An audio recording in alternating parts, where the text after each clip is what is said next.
Bismillahirrahmanirrahim, wa salatu wa salam ala ashrafil mursalin. Chers étudiants, bonjour et sahaïdkom. Nous allons voir ensemble aujourd'hui le corrigé de la série de TD numéro 3 du chapitre La filtration des eaux de consommation. Tout d'abord, veuillez me permettre de vous faire un rappel sur le but de la filtration et de vous parler sur les caractéristiques des matériaux filtrants. La filtration est un procédé physique qui est destiné à clarifier un liquide qui contient les matières en suspension en le faisant passer à travers un milieu poreux. Ces matières en suspension seront retenues par ce milieu, ils vont s'accumuler et il faut donc nettoyer ce milieu d'une façon continue pour éviter le colmatage. La filtration, habituellement, elle est précédée des traitements de coagulation, de flocculation et d'écantation. Elle permet d'obtenir une bonne élimination des bactéries, de couleur, de turbidité et elle améliore le goût et l'odeur d'eau. Parmi les matériaux filtrants les plus utilisés, on peut citer des tissus de fibres, des toiles métalliques ou bien des pierres poreuses. On peut utiliser également des granules libres qui n'adhèrent pas les unes aux autres. Ces matériaux sont insolubles et inattaquables par le liquide filtré ou par les solides qui s'y déposent. La filtration a lieu soit en surface, soit en profondeur, selon les caractéristiques granulométriques du matériau filtrant et selon la grosseur et la cohésion des solides en suspension. Le sable et l'anthracite sont couramment utilisés dans les usines de traitement d'eau potable. Les principales caractéristiques d'un matériau filtrant sont le diamètre effectif, le coefficient d'uniformité, la densité relative, la masse unitaire sèche maximale et minimale et la porosité. Il existe également d'autres caractéristiques beaucoup plus difficiles à mesurer comme la forme des grains et la surface spécifique du matériau filtrant. Et ces caractéristiques doivent être fournies par le fournisseur lors de l'achat du matériau filtrant. Dans la série de TD numéro 3, on s'est arrêté en 4e exercice, d'où l'énoncé est comme suit. Une analyse granulométrique réalisée sur un matériau de filtration donne les résultats suivants. Il vous donne l'ouverture des tamis en millimètres et le pourcentage cumulé en masse des tamisas. Il vous demande de tracer la courbe granulométrique de ce matériau et de déterminer la taille effective et le coefficient d'uniformité. La taille effective TE et le coefficient d'uniformité CU sont deux caractéristiques granulométriques importantes d'un matériau filtrant. La taille effective correspond à la grosseur des mailles du tamis qui laisse passer 10% de la masse de l'échantillon. Ainsi, si on connaît TE, on sait que 90% en masse des grains de l'échantillon ont un diamètre supérieur à TE. Le coefficient d'uniformité est le rapport entre le diamètre qui laisse passer 60% des particules et celui qui laisse passer 10%, soit TE60 sur TE10. Pour mesurer TE et CU, on pèse une certaine quantité de matériaux filtrants, préalablement débarrassés de toute humidité. Puis on place cet échantillon sur une série de tamis dont les mailles sont de plus en plus petites. Pour favoriser le tamisage, on fait vibrer la série de tamis. On évite cependant les vibrations violentes lorsque les grains du matériau filtrant sont friables. On pèse ensuite la quantité de matériau filtrant retenu par chaque tamis. On en déduit ainsi le pourcentage de l'échantillon qui traverse chaque tamis. Donc le pourcentage des grains dont le diamètre est inférieur au diamètre des mailles du tamis. On trace ensuite sur papier semi-logarithmique la variation du pourcentage de l'échantillon en fonction de l'ouverture des tamis. En utilisant la courbe ainsi obtenue, on peut alors estimer le diamètre effectif ou bien la taille effective TE et le coefficient d'uniformité CU du matériau filtrant mis à l'épreuve.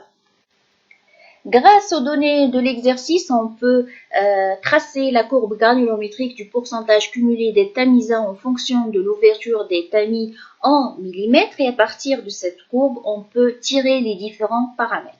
On trouve que la taille effective qui laisse passer 10% des tamisas est égale à 0,5 mm et la taille effective qui laisse passer 60% des tamisas est égale à 0,7 mm. Alors, on peut calculer le coefficient d'uniformité qui est égal au TE60 sur TE10 et on trouve une valeur de 1,4. Et puisque le coefficient d'uniformité dépasse les 1,35, on peut dire que ce matériau de filtration n'est pas conforme. Si on trouve que le coefficient d'uniformité tend vers le 1, on dit que les grains du matériau présentent la même granulométrie. On passe à l'exercice numéro 5, d'où il vous demande de calculer la fréquence de lavage du filtre à sable dont les caractéristiques sont données ci-après. Il vous donne le débit qui est égal à 200 m3 par heure, la hauteur du sable qui est de 1,8 m, la vitesse de filtration 5 m par heure, la concentration d'eau décantée est de 20 mg par litre et la capacité de rétention en matière en suspension qui est égale à 1,325 kg par mètre cube. À partir des données de l'exercice, on peut calculer la surface de notre bassin qui sera égale tout simplement au débit d'eau filtrée sur la vitesse de filtration. Et en multipliant cette surface par la hauteur du sable, on peut trouver le volume de notre bassin qui sera égal à 72 mètres cubes. Par la suite, on peut calculer la capacité totale de rétention du filtre qui sera égale à la capacité de rétention en kg par mètre cube fois le volume de notre bassin et on trouve 95,4 kg de MES. Il nous donne aussi la concentration d'eau décomptée, également le débit d'eau filtrée. Ici, on a le débit et la concentration. On peut calculer le flux des MES arrivant sur le filtre qui sera égal à 200 fois 0,02 et on trouve 4 kg de MES par heure. La fréquence du lavage sera égale à la capacité de rétention sur la charge massique de MES arrivant sur le filtre qui sera égal à 95,4 sur 4. On trouve 23,84 heures, soit un lavage d'une fois par jour. Nous passons à l'exercice numéro 6, d'où il vous demande de calculer la perte de charge par unité d'épaisseur à travers un milieu filtrant constitué d'un sable dont les caractéristiques granulométriques sont les suivantes. Il nous donne les numéros de tamis, les dimensions des mailles de chaque tamis et également le pourcentage qui traverse chaque tamis. La température de l'eau est de 4 Celsius et sa viscosité cinématique est de 1,586 fois 10 puissance moins 6 mètres carrés par seconde. Le sable est homogène dont la porosité est de 0,394, le facteur de forme égal à 1 et la densité est de 2,65. La charge superficielle est de 0,39 mètres par heure et il vous donne le nombre de Reynolds qui est égal à 2,44 fois 10 puissance moins 2. La perte de charge à travers un milieu filtrant est une caractéristique importante de la filtration, de l'ordre de 0,5 à 0,75 mètres lorsque le filtre est propre. Elle augmente au fur et à mesure que le filtre s'encrasse. L'équation de Carmen-Cosnay permet de calculer la perte de charge dans un filtre propre lorsque l'écoulement a lieu par gravité. Il y a deux cas à considérer. Le premier, dont le matériau filtrant est composé de particules de même diamètre, ou bien homogène et composé de particules de diamètre varié. Sachant que le premier cas a été étudié en cours et nous allons étudier le deuxième cas dans cet exercice.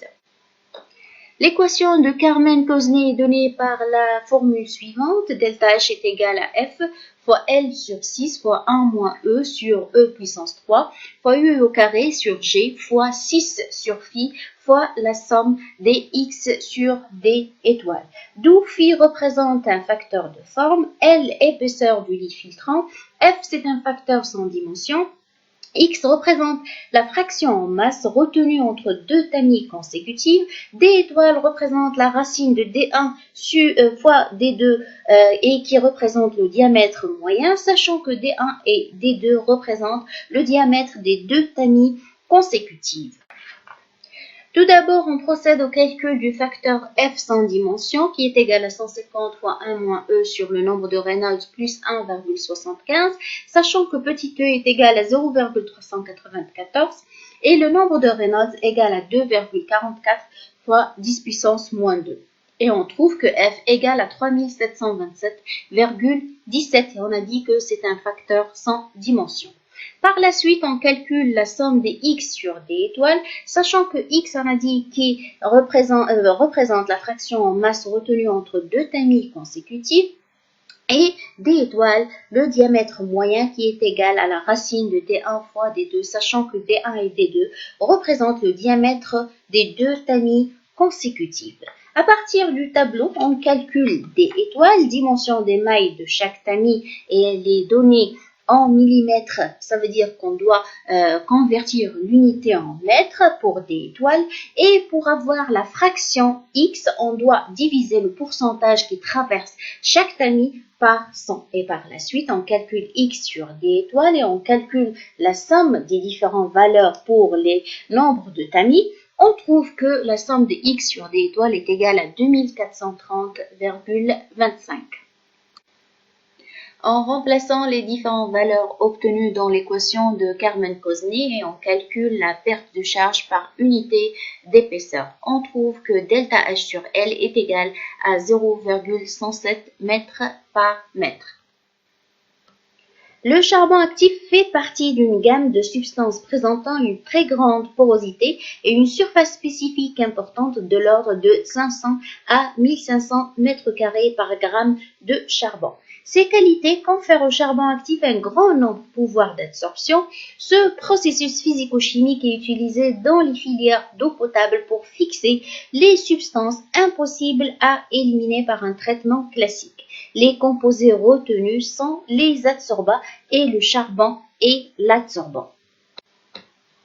S'il s'agit d'un équilibre entre les molécules d'adsorbats fixées et celles restées libres dans la phase liquide, l'isotherme décrit la relation existant à l'équilibre pour une température donnée entre la concentration de l'adsorbat dans la phase liquide qui est CE et celle de l'adsorbé à la surface de l'adsorbant qui est QE. Plusieurs auteurs ont élaboré des formulations mathématiques telles que le modèle de Freundlich et de Longuemire. Et dans cet exercice, ils étudient l'absorption d'un polluant sur le charbon actif en grains, d'où ils obtiendront les résultats suivants. Ils vous donnent la concentration à l'équilibre exprimée en mol par litre et les capacités d'absorption en milligrammes par gramme à l'équilibre. Ils vous demandent de linéariser l'équation de Langmuir, calculer la capacité d'absorption maximale qui est Qm et la constante de Langmuir, et en utilisant l'équation de Freundlich, de calculer les valeurs des deux constantes Kf qui est la constante de Freundlich et le nombre n. L'équation de Langmuir est comme suit. 1 sur QE est égal à 1 sur CE fois 1 sur QM sur KL plus 1 sur QM.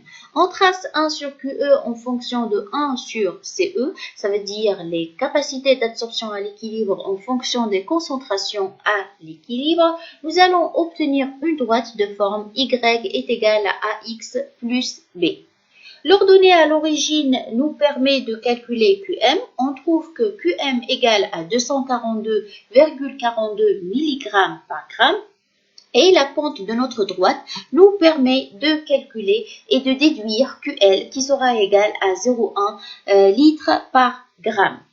Le coefficient de corrélation qui correspond à la linéarité de nos points peut être déduit par Excel et on a trouvé que R au carré est égal à 0,992. L'équation de Freundlich est comme suit. Ln de QE est égal à Ln de Kf plus 1 sur n fois Ln de CE. Nous allons tracer Ln de QE en fonction de Ln de CE. Nous allons obtenir une droite de forme toujours Y est égale à AX plus B. L'ordonnée à l'origine nous permet de calculer la constante de Freundlich qui est Kf, qui sera égale à 63,27 litres par gramme. Et la pente de notre droite nous permet de déduire N, qui est une caractéristique du charbon actif, et qui sera égale à 3,7. La linéarité de nos points peut être déduite par Excel, et on trouve que R au carré égale à 0,972. On constate que l'isotherme de Langmuir décrit mieux l'adsorption car le coefficient de corrélation obtenu est supérieur que le coefficient de corrélation obtenu avec l'équation de Freundlich et il nous montre que l'adsorption des ions se réalise avec la formation d'une seule couche à une seule énergie avec l'inexistence d'interaction entre les différentes molécules adsorbées sur le charbon actif. Chers étudiants, si vous avez des questions, veuillez me contacter par mail et je vous remercie pour votre attention.